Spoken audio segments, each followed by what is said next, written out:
Hola, ¿cómo estás? Ojalá que no estés tan cansado como me imagino que debes estar para haber ocupado el último recurso que tenías, que te quedaba, que es básicamente buscar en YouTube el enunciado de este video. Trata de descansar, porque eso es... suena súper cliché, mucha gente lo repite como loro, pero descansar es un proceso que requiere el cuerpo para tener la mente clara, ¿ya? Yo ya di el examen de grado, pero lo reprobé y hago este video mientras estudio para rendir mi segundo grado. Y uno de los errores que yo cometí en el primero fue no dormir, no descansar bien, empastillarme. O sea, no sé si tanto empastillarme, tampoco soy como drogadicta, no tampoco. Lo que pasa es que, claro, ante el estrés y la presión que significa plantearte estar en esa situación, cuando uno ya tiene una fecha, ¿cierto? Cuando ya le entregan su comisión, empieza como una desesperación interna, lógico. O sea, obviamente que se traduce en ansiedad. Y uno empieza a hacer estupideces como no dormir, o chantarse Mentix, o Aradix, o cuánta pastilla haya para retener, para recordar, para estar despierto, para estar lúcido. Pero no hay mejor cosa que los procesos naturales del cuerpo. Así que, bueno, me alargué demasiado. Espero que logres descansar y que con este video te quede más clara la institución que estás tratando de estudiar, que es la enunciada en el título del video, y es el mandato. El mandato está definido por nuestro Código Civil, o sea, existe concepto legal en el artículo 2116. Ya nos dice que el mandato es un contrato por el cual una persona confía la gestión de uno o más negocios a otra que se hace cargo de ellos por cuenta y riesgo de la primera. Que el que encarga el negocio se llama comitente mandante y el que lo acepta se llama apoderado, procurador o en general mandatario. Este concepto legal no es criticado por la doctrina, por lo menos cuando uno lo estudia no hay críticas. Así que se pasa de lleno al estudio de los elementos del contrato de mandato. Hay que distinguir, como en todo contrato, elementos que son de la esencia, elementos que son de la naturaleza, elementos accidentales. Respecto del contrato de mandato, toma cierta importancia a la hora de estudiar los elementos de la esencia especiales que tiene este contrato en particular y los elementos de la naturaleza, porque hay bastantes elementos de la naturaleza distinguibles en el contrato de mandato. En cuanto a los elementos de la esencia, tenemos los generales, que son la voluntad, el objeto, la causa, ¿cierto? Y respecto de la voluntad, tenemos que decir que en este contrato en particular, que es bilateral, toma el nombre de consentimiento y que las partes deben ser capaces de poder celebrar este contrato. La capacidad que se le requiere al mandante es la capacidad para ejercer por sí mismo el negocio jurídico, y la capacidad que se le requiere al mandatario, se dice que el mandatario puede ser inclusive un incapaz relativo, y que los actos que ejecute el incapaz relativo en virtud del contrato de mandato van a vincular al mandante para con terceros con los que contrate, ¿cierto?, el incapaz a nombre del mandante. Pero las obligaciones que contraiga el mandatario incapaz relativo para con el mandante o para con terceros no van a producir efecto alguno a no ser que cuente con la autorización correspondiente para celebrar este determinado acto, según las reglas relativas, ¿cierto?, a los menores adultos y a la mujer casada en sociedad conyugal. En cuanto a los elementos de la esencia particulares del contrato de mandato, tenemos varias cosas que menciono. Un elemento de la esencia del contrato de mandato es la confianza. Por eso dice énfasis cuando dije el concepto legal. Es la confianza, ¿cierto? Porque este contrato entonces se torna intuito persona. Es decir, que la persona de los contratantes toma una relevancia especial. ¿Ya? Y otro elemento de la esencia es que el mandante encarga la gestión de uno o más negocios jurídicos. Y otro elemento de la esencia del contrato de mandato es que el mandatario se hace cargo del encargo, pero por cuenta y riesgo del mandante, ¿ya? En cuanto a los elementos de la naturaleza, podemos distinguir bastantes. Por ejemplo, es de la naturaleza del mandato que sea remunerado. Si nada se dice, el mandato se entiende que es remunerado. También la delegación, la facultad de delegar es de la naturaleza del mandato, porque si nada se dice, se entiende que el mandato se puede delegar, y las partes también pueden prescindir, ¿cierto?, de la facultad de delegación, estableciéndolo mediante una cláusula especial. Se entiende pertenecerle la delegación al mandato. La obligación de rendir cuentas también es de la naturaleza del contrato mandato. Se entiende pertenecerlo, pero las partes, en virtud del principio de autonomía de la voluntad, pueden prescindir de ella. Y la representación. La representación es un elemento de la naturaleza del contrato de mandato, perdón. No es de la esencia, es de la naturaleza, ¿ya? Eso. Los accidentarios obviamente son aquellos que las partes pueden agregar mediante cláusulas especiales, bla, bla, bla, como las modalidades, modo, plazo, condición. Entonces, estudiados los elementos del mandato, lo que nos convoca ahora es estudiar el tema de su naturaleza jurídica. Tampoco es que haya que hacer un estudio tan exhaustivo respecto de esto, pero sí hay que tener presente que existen dos tesis respecto de la naturaleza jurídica del mandato. La primera tesis es la que todos conocemos, ¿cierto? Que el mandato sería un contrato. Con esto está de acuerdo la mayoría de la doctrina e incluso el Código Civil, que así lo trata como un contrato. Pero hay otra tesis que postula que el mandato sería un acto de apoderamiento y que incluso sería un acto jurídico unilateral, porque el mandante obligaría al mandatario solamente con el acto de otorgamiento del poder, ya sin necesidad de que el mandatario lo tenga que aceptar para que se produzca mandato. Ahora hay que estudiar las características del contrato de mandato. El contrato de mandato es siempre bilateral, porque aunque sea gratuito, el mandante a lo menos se obliga a entregar todo lo necesario para la gestión del encargo al mandatario. Por regla general, ¿cierto? Naturalmente el mandato es oneroso, porque naturalmente se entiende remunerado.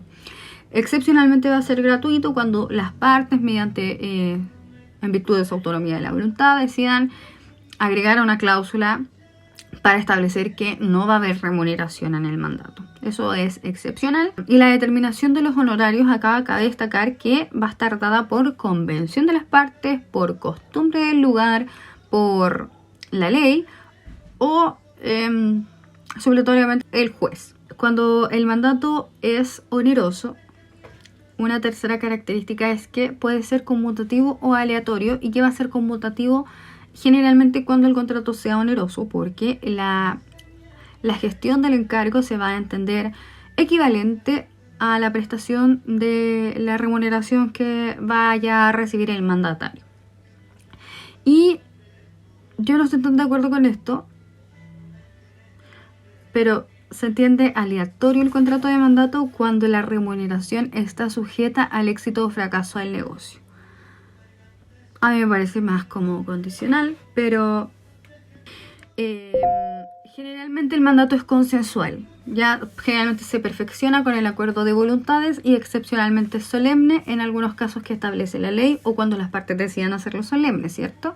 La ley establece solemnidad de escritura pública para el contrato de mandato judicial, el mandato para celebrar matrimonio y el mandato de la mujer que autoriza al marido para enajenar bienes sociales o propios. Ya, respecto de esto de las solemnidades y que por regla general el mandato es consensual, debemos esbozar que si acaso el mandato de celebrar un acto jurídico solemne debe ser o no solemne. La mayoría de la doctrina dice que no es necesario que el mandato cumpla con la solemnidad del negocio que se le encarga. Otro aspecto relevante en relación a la voluntad, al consentimiento, es cómo debe expresarse esta voluntad.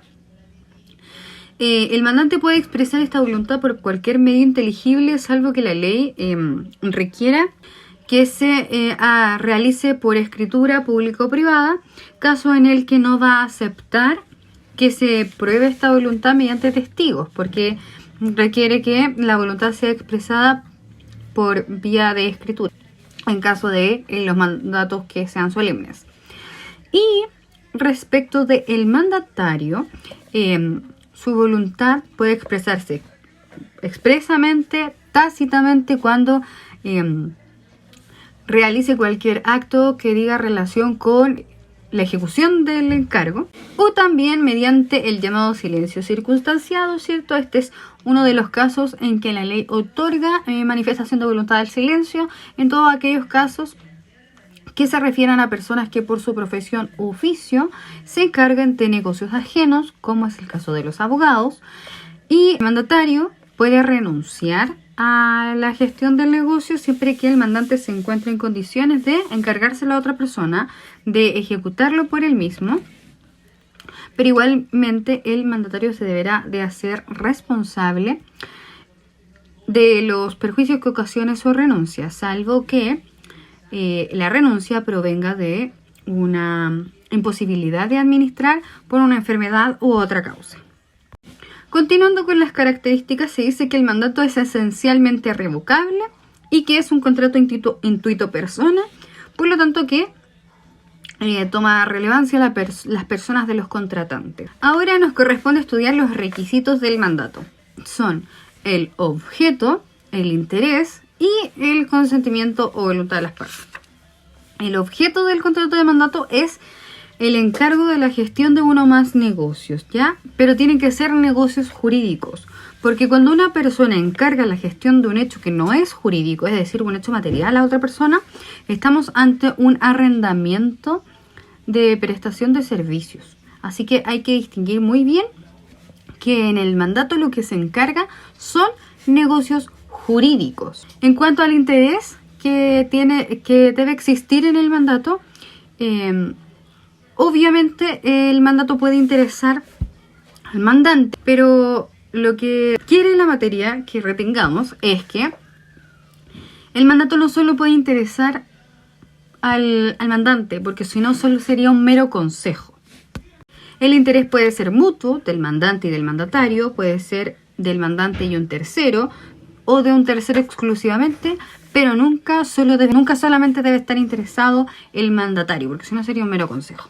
En cuanto a la capacidad de las partes, ya hablamos de la capacidad de las partes y dijimos que el mandante tenía que tener la capacidad de ejecutar el encargo por sí mismo y que el mandatario podía llegar a ser un incapaz relativo. Ahora lo que hay que estudiar son las clases de mandato. El mandato puede ser especial, general, definido o indefinido.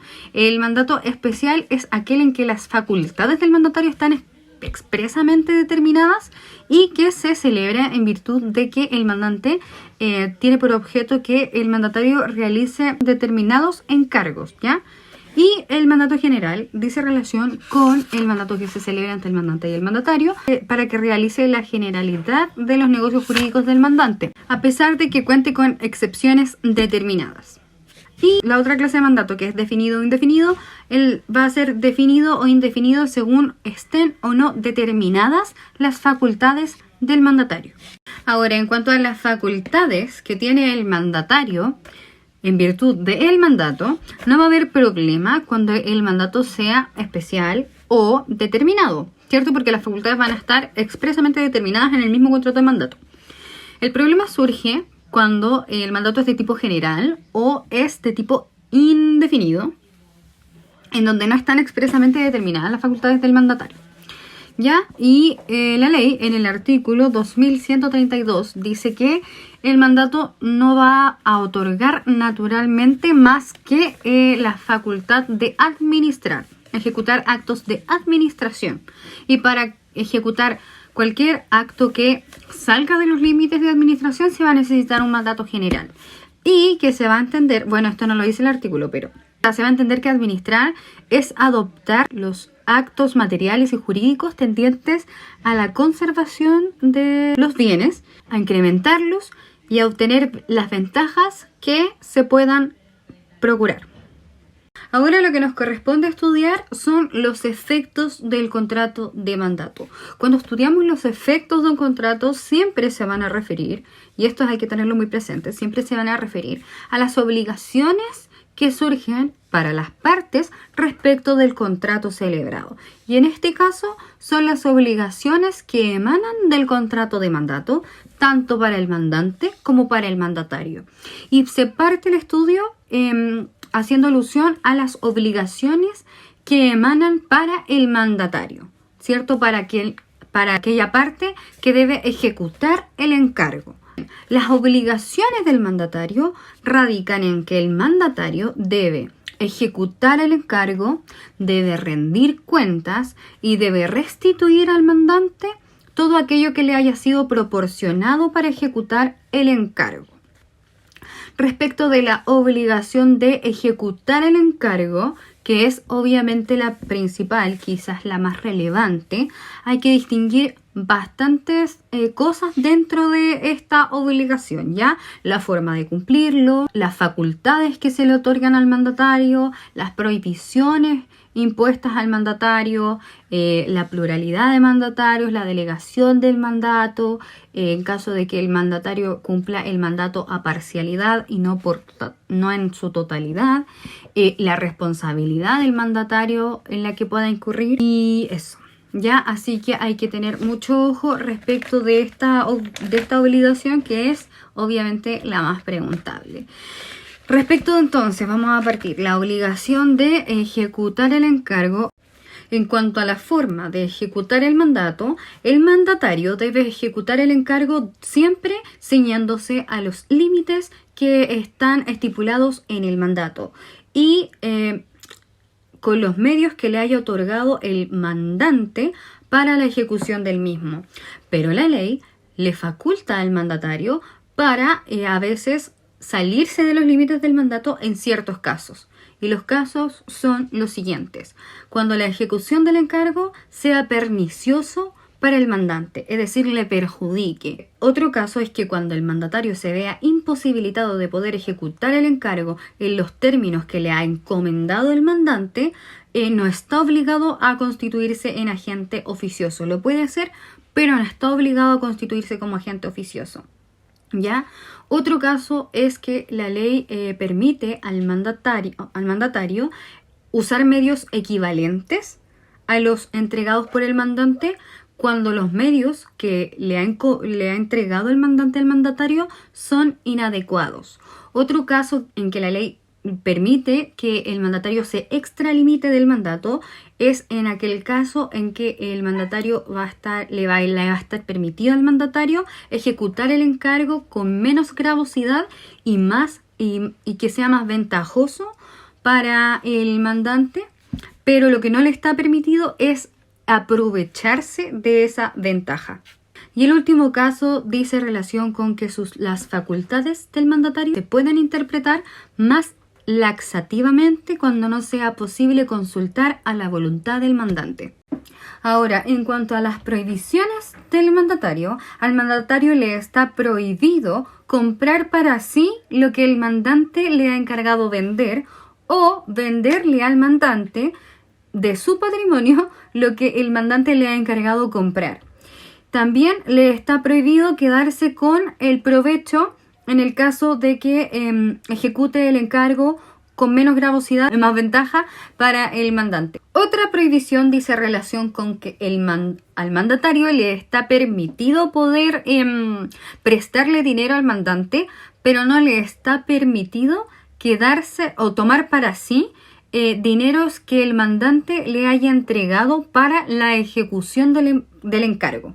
Y otra prohibición es que no le es lícito al mandatario colocar dineros del mandante para que generen interés sin la autorización expresa del mandante.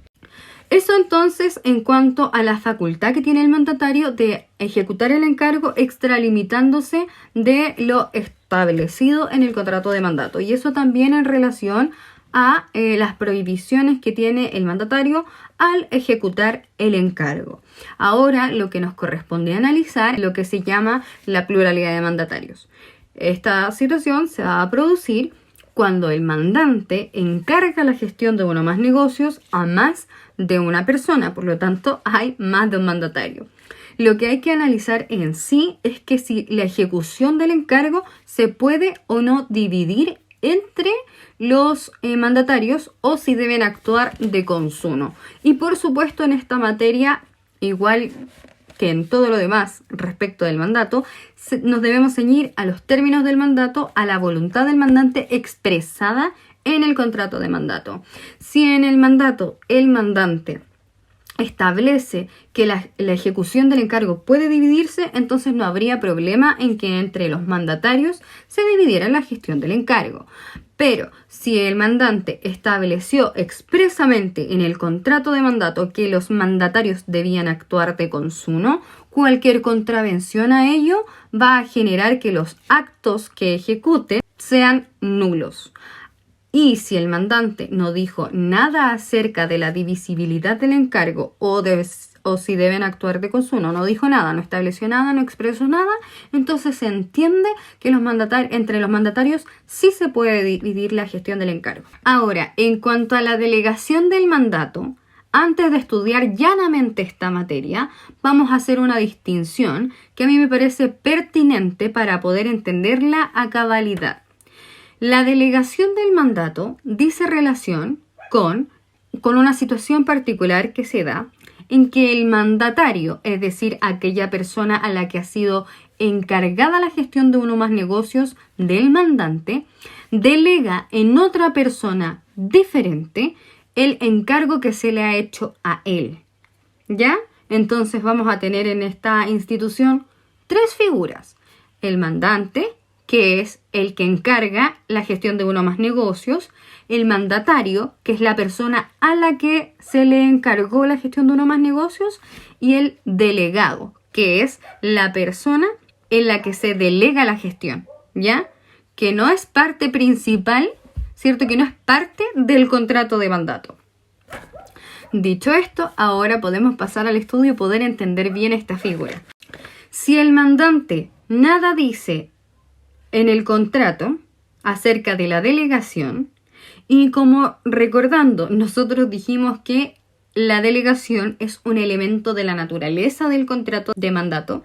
Si el mandante nada dice acerca de la delegación, entonces se entiende que el mandatario puede delegar el encargo, pero los terceros con los que contrate el delegado van a carecer de acción en contra del mandante. Si el mandante prohíbe la delegación expresamente en el mandato, entonces el mandato no se puede delegar y los actos del delegado no van a obligar en caso alguno al mandante con los terceros, sin perjuicio de que el mandante pueda ratificar esta acción de delegación. Y la tercera posibilidad es que el mandante autorice expresamente la delegación y puede hacerlo de 2 formas: indicando expresamente a la persona a la cual delegarle el mandato, caso en el que vamos a entender que se está celebrando un nuevo mandato entre el mandante y el delegado, o sin indicar a una persona en particular, caso en el que el mandatario va a estar facultado para delegar el mandato en una persona que sea de su confianza. Y el mandatario no se tendrá que hacer responsable de los actos del delegado, a no ser que haya escogido a una persona notoriamente insolvente. Ahora vamos a pasar a analizar la responsabilidad del mandatario. Por regla general, el mandatario va a responder de culpa leve, ¿ya? Y va a hacer esta culpa leve más estricta cuando el mandato es remunerado.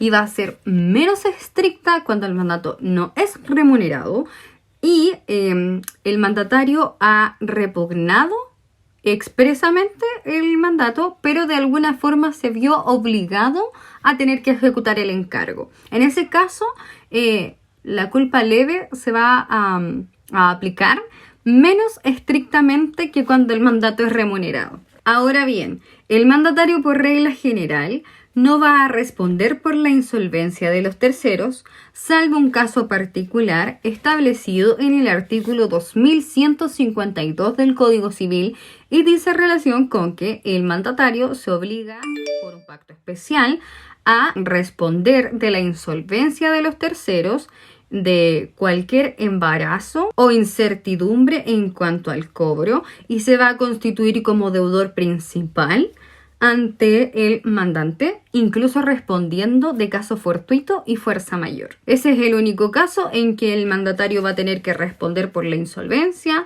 embarazos o turbaciones del patrimonio de los terceros para con la figura del mandante. No sé por qué haría eso, pero existe contemplada esta figura en el código y está en el artículo 2152. Y lo último que nos queda a analizar respecto de la obligación de ejecutar el encargo es lo que ocurre, ¿cierto? La circunstancia de que el mandatario cumpla el mandato, pero parcialmente. Ese cumplimiento parcial no va a obligar para nada al mandante, a no ser que ese cumplimiento le signifique al mandante un beneficio. Y el mandatario en todo caso va a ser responsable de indemnizarle los perjuicios resultantes de cumplir el mandato en parcialidad. Como bonus, hay que decir que igual el mandatario puede quedar liberado de la ejecución del encargo cuando la ejecución del encargo le resulte muy pernicioso al mandante o cuando se vea imposibilitado de cumplir el encargo, porque hay que recordar que a lo imposible nadie está obligado. Eso en cuanto a la obligación de ejecutar el encargo. Ahora vamos a pasar a analizar la segunda obligación que tiene el mandatario, que es la obligación de rendir cuentas. La obligación de rendir cuentas también es un elemento de la naturaleza del contrato de mandato y por tanto las partes pueden prescindir de ellas. Se entiende pertenecerle, pero las partes, el mandante en este caso, puede liberar al mandatario de la obligación de rendir cuentas. La obligación de rendir cuentas en el Código Civil se encuentra en el artículo 2155 y dice que el mandatario está obligado a rendir cuentas de su administración y que debe documentar las partidas importantes de su cuenta si el mandante no lo ha exonerado de esta obligación. Pero también dice el artículo que no por el mandante exonerar de esta obligación al mandatario va a quedar libre y no va a ser responsable de los cargos que pueda justificar el mandante en contra del mandatario, ¿ya? O sea, por mucho que el mandante exonere al mandatario de la obligación de rendir cuentas, eso no lo va a dejar libre de responsabilidad de los cargos que pueda ejecutar o justificar el mandante en contra del mandatario. Igual va a ser responsable de eso. Y finalmente, la tercera obligación que ha de conocerse del mandatario es la obligación que tiene, ¿cierto?, de restituir todo lo que el mandante le haya proporcionado para la ejecución del encargo. Ahora vamos a analizar, ¿cierto?, el llamado segundo efecto del contrato de mandato, que se refieren a las obligaciones que contrae el mandante. El mandante está obligado para con el mandatario a proporcionarle todo lo necesario para la gestión del encargo, a reembolsarle todos los gastos en los que haya incurrido a propósito de la ejecución del encargo. Está obligado también a pagarle la remuneración, ¿ya? Y la remuneración va a ser la convenida en el contrato de mandato o la usual que suele establecerse para ese tipo de encargo, ¿ya? También está obligado a indemnizarle de todos los perjuicios que le ocasione al mandatario el cumplimiento del encargo cuando estos perjuicios provengan sin culpa del mandatario. También está obligado a pagarle los anticipos con intereses corrientes al mandatario. Y no podrá excusarse el mandante de cumplir estas obligaciones con el pretexto de que el cumplimiento del mandato, que el mandato sea cumplido sin éxito para él, o que pudo desempeñarse a menor costo, a no ser que pruebe que hubo culpa por parte del mandatario.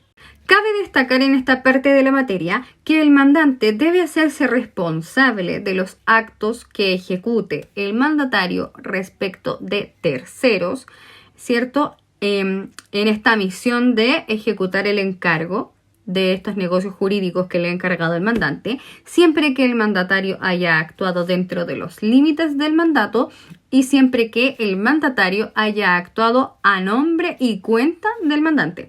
Y es así entonces como llegamos a la parte final del estudio del contrato de mandato y que se refiere obviamente a las causales de extinción del contrato de mandato. El mandato se puede extinguir ante el cumplimiento de las obligaciones que del contrato emanan, ante la llegada del plazo o el cumplimiento de la condición fijado en el contrato de mandato, también por la revocación del mandante. Y respecto de este asunto hay que hacer varias precisiones.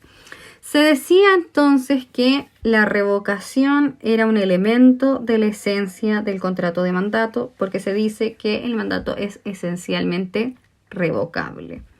Pero la doctrina nacional ha llegado a la conclusión de que la revocabilidad no es un elemento de la esencia, porque recordemos que los elementos de la esencia son aquellos sin los cuales el contrato no existe, ¿cierto? O se degenera en otro diferente. Entonces, no podría ser irrevocable el mandato, porque es esencialmente revocable. Bien, pero resulta que existe algo llamado pacto de irrevocabilidad. Entonces, en virtud de este pacto de irrevocabilidad, de su existencia, ¿cierto? La doctrina ha dicho, bueno, entonces la revocabilidad no es un elemento de la esencia, es un elemento de la naturaleza, ¿ya? Porque las partes, en virtud del principio de autonomía de la voluntad, pueden pactar esto que se llama pacto de irrevocabilidad.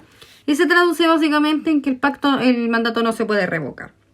¿Ya? ¿Qué efectos genera el pacto de irrevocabilidad? Los siguientes. El mandante no le puede prohibir al mandatario, en virtud del pacto de irrevocabilidad, que celebre actos con terceros que le obliguen a él. Los actos y contratos ejecutados por el mandatario obligan al mandante con los terceros, aun cuando los terceros hayan desconocido el contrato de mandato. Cuando los contratos deban ejecutarse de buena fe, le está prohibido al mandante ejecutar actos que le han sido encomendados al mandatario. Eso respecto del pacto de irrevocabilidad, y decir también que hay casos en que el mandato es irrevocable en sí. Por ejemplo, cuando el mandato es accesorio a un contrato principal, cuando se pactó, ¿cierto?, el pacto de irrevocabilidad, y en los casos en que la ley priva al mandatario para renunciar al mandato, ¿ya? Ahí hay casos, ¿cierto?, en los que se establece claramente que puede existir irrevocabilidad. Otras causales de extinción del mandato, la renuncia del mandatario, la muerte del mandante o del mandatario, salvo que se haya expresado en el mandato que la muerte no va a extinguirla, o cuando se trate de un mandato judicial, o cuando se trate de un mandato que el encargo deba ejecutarse después de la muerte del mandante, o cuando se trate de un mandato de comisión mercantil. Y también la quiebra o insolvencia del mandante o del mandatario, la interdicción declarada del mandante o del mandatario también hace que se extinga el contrato de mandato. La cesación de las funciones en cuyo ejercicio se encomendó el mandato. La falta de alguno de los mandatarios conjuntos cuando el mandante los obligó a actuar de consuno. Actos ejecutados por el mandatario después de expirado el mandato. Eso dice, no me lo sé de memoria. Lamentablemente, leí los últimos, 4.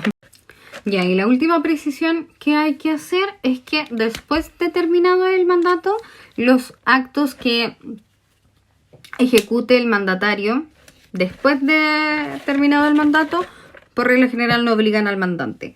Salvo que el mandatario esté de buena fe e ignore la extinción del mandato. En ese caso, sí va a obligar al mandante respecto de lo que contrate el mandatario con terceros. O cuando el mandatario, estando de mala fe, contrata con terceros. Igualmente el mandante se va a obligar para con terceros. Pero obviamente va a tener una acción en contra del mandatario que obró dolosamente. Bien, ese fue el estudio del contrato de mandato. Ojalá que no se haya hecho tan largo o que por lo menos sirva para entenderlo de la mejor manera posible. Y eso, que estén bien. Chau.